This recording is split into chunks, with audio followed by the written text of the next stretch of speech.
You ask Tiger to solve. This deals with linear equations with one unknown.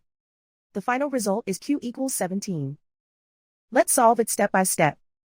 Simplify the expression. Expand the parentheses.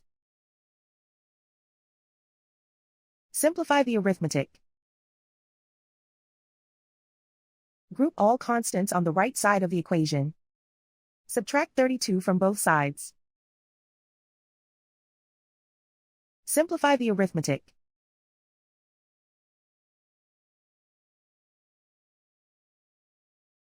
Isolate the q. Divide both sides by 4. Simplify the fraction. Find the greatest common factor of the numerator and denominator. Factor out and cancel the greatest common factor. And so the final result is q equals 17.